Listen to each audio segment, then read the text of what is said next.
Excellent! What's up, guys? Welcome back to Paul's Hardware. I am getting back into the swing of things today with an unboxing and an overview and a bit of a review of this wireless gaming kit that Corsair sent over. They were like, hey Paul, we have a bunch of new wireless stuff. If you guys checked out my CES 2018 coverage, you might have seen a bit of coverage there. They wanted me to take a look at it directly, so they sent me this big old box. I'm gonna take everything out of here. I know we have the K63 wireless mechanical gaming keyboard in here, and let's see what else they've included as well. A Corsair logo. We are greeted with, oh, this is an actual, hold on. Never mind. I did it wrong. Unboxing fail. Flipping is not the method. Inside we have the K63, of course, wireless mechanical keyboard, made to use on the couch and to also be mechanical. We have the Dark Core RGB Special Edition right here, wireless gaming mouse with RGB. Corsair Void Pro RGB, very nice wireless gaming headset from Corsair. Oh look, they've included a little, this is the Corsair Survivor Stealth, which is just a USB drive. This is a 32 gig USB 3 one. Here's the rest of the stuff. So rounding things out, this right here is the K63 Gaming lap board, and this is actually made to go with the K63 Gaming so that you can use it on the couch in a living room environment. So I'm definitely going to be testing that out. And then we have the MM1000 right here, which is extremely controversial. This is one of the most expensive gaming mouse mats that you might ever encounter yourself. That's because it comes with the Qi Spot. And we've already made plenty of jokes about the Qi Spot there, but because the Dark Core RGB Special Edition can do wireless Qi charging, you can take it and park it on the Qi Spot and then you can charge it there. It also comes with a dongle adapter and that kind of thing. So we'll get that out of the box and check it out in just a second. So now a quick look at the retail box. This K63 wireless, 1 millisecond response time when it's connected via the standard RF wireless function. You can also do Bluetooth connection with this, which is really nice if you're going to take it on the go and connect it up to a laptop or something like that. Bluetooth response time is a bit slower. It's about 7.5 milliseconds at minimum, probably about more like 8. But you also have some cool features here. 128-bit AES encryption capable, so that's helpful if you're concerned about wireless security. It can do encryption within the device. You also get per key blue LED backlighting on these keys. Not RGB, and I believe that's just because if they included RGB, not only would it be more complicated on the software side to control it, but it's probably going to use more power too, so they wanted to make sure that the keyboard would stay powered and charged for quite a long time. Cherry MX Red switches, of course, and then let's go ahead and take this out of the box. You're going to control this keyboard's functions with the Corsair Utility Engine software, the Q software, which I've downloaded on the system right over here, so we can at least take a quick look at that. And then internally, we got the keyboard. No wire. I'm so used to like taking a keyboard out and you have to fish the wire out of this part, but that's not included there.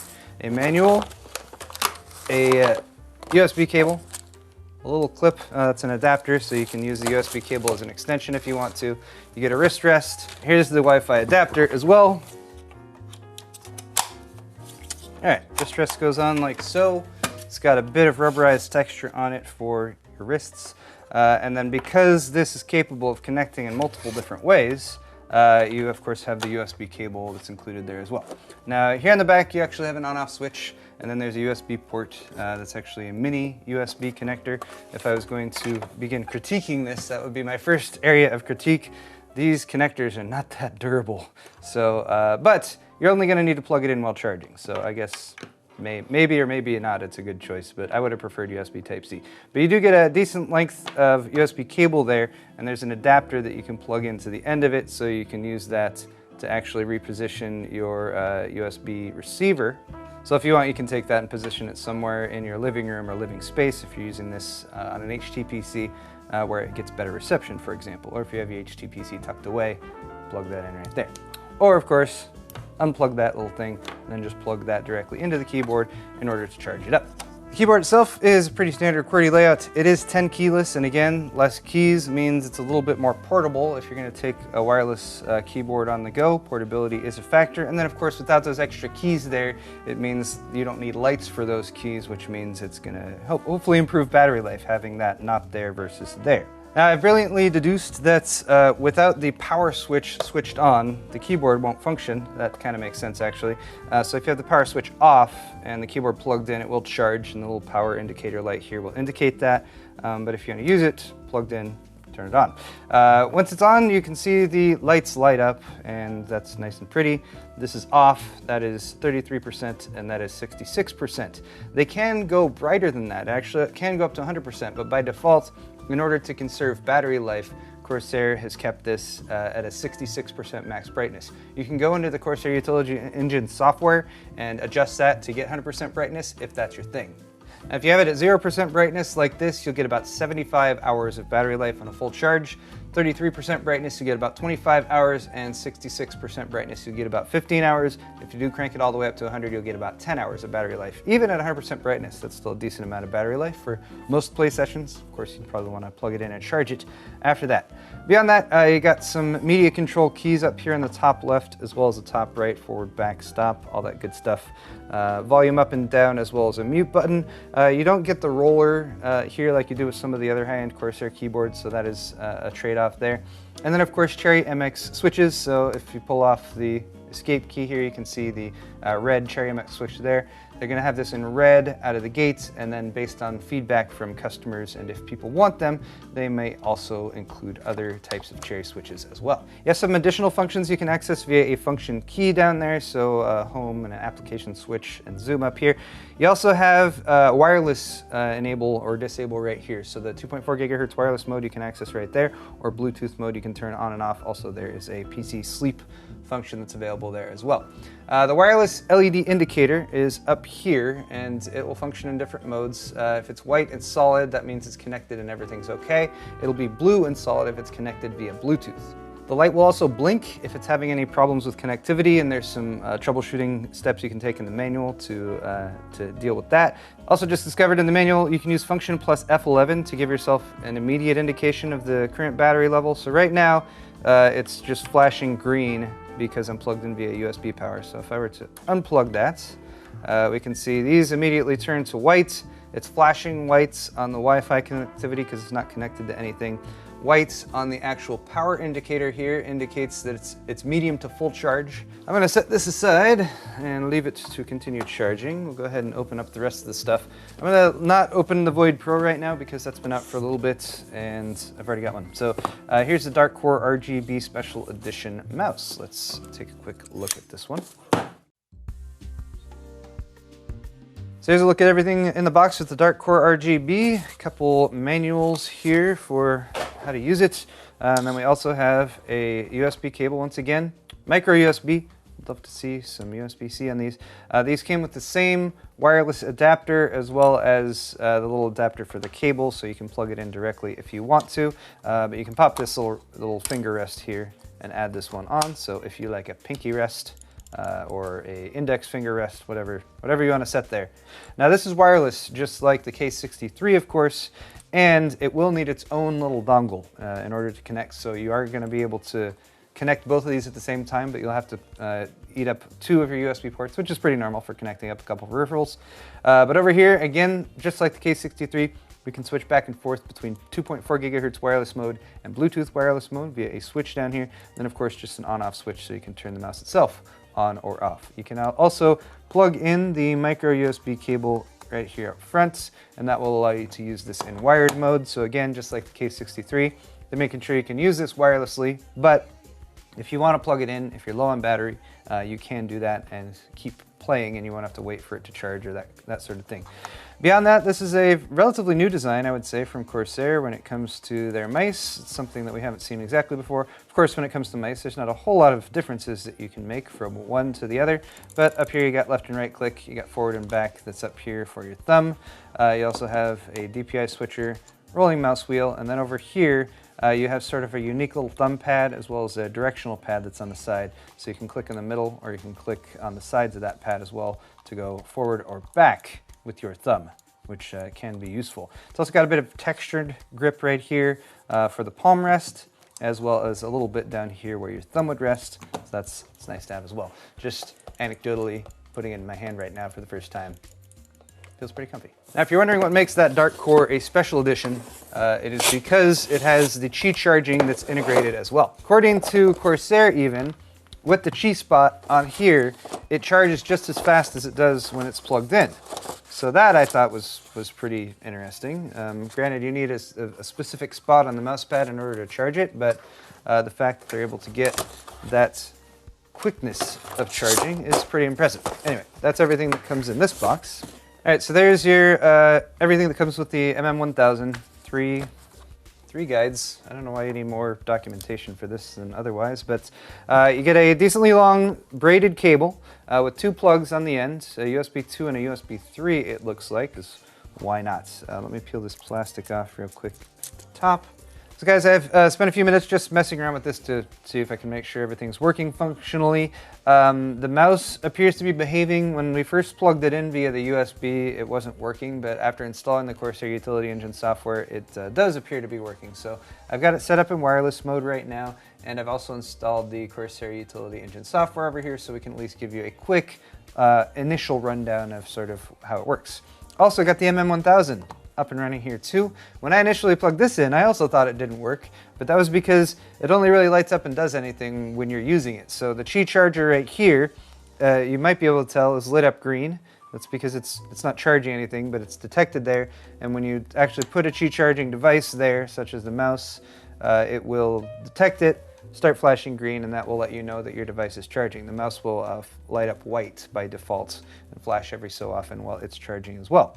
Now beyond that, this has a pass-through, a USB 3 pass-through as well, so I just plugged in my little Survivor Stealth back there to make sure that was working properly, and yes it is. So that gives you just an easily accessible USB port that's on your desktop, or of course connect that up to your mouse, for example, if you have, or something else that you might need to charge there. Just nice to have that extra piece there. Now, I also mentioned in my CES coverage is that it comes with a little Qi adapter here. So for any USB charging device, you can use this to charge it with the Qi spot, and it comes with the USB micro by default, but it also comes with a little lightning adapter there for iPhones, or a little Type-C adapter here, so you can use this to connect if you have a USB Type-C device. It's the only Type-C plug in this box, unfortunately. And then of course you just plug that into your smartphone and put that above, and then it should start charging. Yay! Starting to charge. Now, practically speaking, I don't know how much more practical this is than, say, just taking a USB plug and plugging in your phone and charging it. You're still plugging something in, so perhaps the viability of the wirelessness goes out the window somewhat, but the Qi charging is still pretty fun, and I think, honestly, you're probably going to mostly be using it to charge up your mouse. It's just a question of whether it's worth the cost of this mouse and this mouse pad in order to get that functionality. It's pretty cool though. When it comes to the software though, as you can see over here in the actions submenu, you can add sets of actions, so you can reassign your left click, middle click, profile switch and everything. Also gives you a little indicator of what each button actually is, including that sniper button in the middle and the forward and backward rock buttons that you have on either side. Beyond that, lighting effects here can also be added, so you can just default it to rainbow, or of course you can use the more advanced functions to set up your own lighting effects. DPI modes over here, you can use those to switch between by assigning DPI switch functions on the mouse. And then you can also do angle snapping here, enhance pointer precision. I usually don't go for those, but if you like them, they are available. And then of course you can use the same software to control your K63 wireless, so same sets of functions here. You can set up macros via the Actions tab. You can do lighting effects here. There's a bunch of presets available via this drop-down menu, visor, rain, pulse. You can change the opacity and speed by default, and then of course this advanced button up here you can always check to get into some more of the advanced settings, which I am not going to get into because that would take too much time. Finally, for performance, you can set what WinLock does and a couple other of the specific functions like disabling the Windows key and wireless encryption. If you don't like the wireless encryption, you can turn it off. It does add a very, very small amount of latency, but it's really negligible. But of course, what good are wireless peripherals if you can't sit and play games for hours on end while you're on the couch in your living room, because that's what wireless mice and keyboards are made for, right? Well, lots of us use controllers, wireless controllers, to game on the couch, but the gaming lap board is an accessory. You can buy this separately from the K63, or you can buy a package that comes with both of them together. but it basically is a lap board. It's got some cushioning on the bottom. It's got a flat spot to use your mouse, and it's got a little slot that's specifically designed to hold the K63. It's got a stand-in of this little box right here. Includes these little clips, and those are meant to retain the K63 in place. It's got a wrist rest here with some rubber texture on it. It's got a nice Corsair mouse mat over on this side. No wireless Qi charging or anything like that, but the bottom is all memory foam cushioning. That's so you can actually set it on your lap and make it nice and comfy. It's a little bit breathable there as well. So in order to install, we're just going to remove the existing wrist rest, crappy wrist rest that it came with. We'll pop it up here, drops down, snaps into place. Hey, that was pretty simple. It is held in at the top just by these little plastic tabs that rotate. So it's got a couple notches, and just snap in like so. And that holds it pretty securely, actually. These are just little plastic tabs. So basically, if these ever snap off, if you're removing it and putting it back on, these are just replacements. So you can snap them in there. These pieces are actually for the bottom here. So if these little catches ever snap off, you've at least got a few replacements. You can remove these bottom ones with a Phillips head screw down there and pop those back in case you have breakage happening. That said, I think it is about time for a play test. And I just happen to have a living room with an HTPC still in the works. So let's go ahead and give this a shot out there.